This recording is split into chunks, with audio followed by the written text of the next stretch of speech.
function f is given by f of x equals x to the power of 5 plus 3x squared minus 7x plus 2. So we call this a quintic function, x to the power of 5. Right, the highest degree of x is to the power of 5.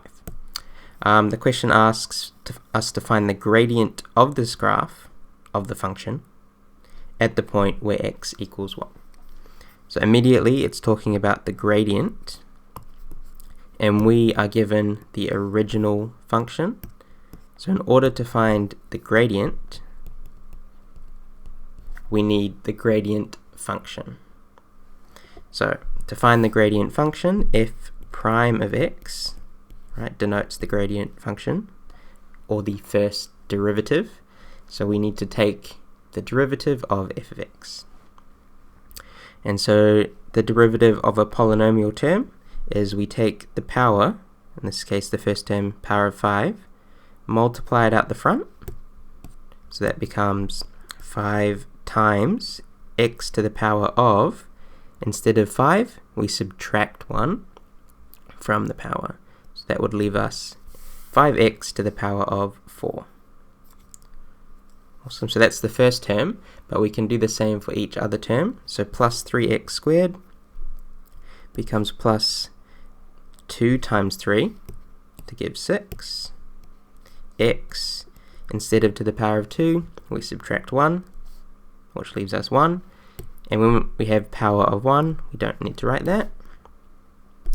Minus 7x, so the derivative of minus 7x, let's have a think. So x is actually to the power of 1 there, right, but we don't need to write it. We use the rule again. We multiply 1 by minus 7, which gives us minus 7. Then we subtract 1 off of the power, which leaves x to the power of 0. And x to the power of 0 is of course equal to 1. So minus 7 times 1 gives minus 7. Another way you could think about the derivative of this term, so minus 7x is like a straight line with a gradient of minus 7. Well, actually it would go through the origin, wouldn't it? Like so. So the gradient of this line, that gradient there, is minus 7. So the derivative of minus 7x is the gradient at every point, which is minus 7. But yeah, the shortcut, if you see a number and then x, the derivative is just the number in front, right, the coefficient. And finally, the derivative of plus 2. So let's have a think here. So the rule works. We could think of this as x to the power of 0. We take the power of 0, multiply it out the front. 2 times 0, that gives 0. Alternatively, if you were to graph plus 2, this dashed line here, what is the gradient of that horizontal line? The gradient is 0, so the derivative is also 0, because the derivative is the gradient. Awesome, and when we have plus 0, we don't need to write that, so keep it clean.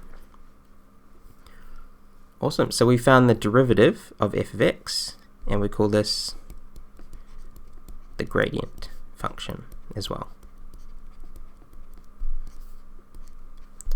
Right, so just to summarize, we started with our original function, we took the derivative to find the gradient function. And why we did that is because the question is asking us for the gradient when x equals 1 of the original function.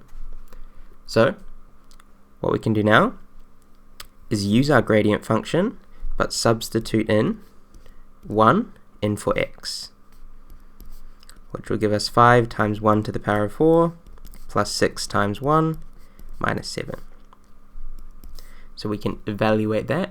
So 1 to the power of 4 is 1, times 5 is 5, plus 6 times 1 is 6, minus 7. What's that? 11 minus 7, which gives 4. And that would be our final answer. However, to express it, in a sentence, we could say the gradient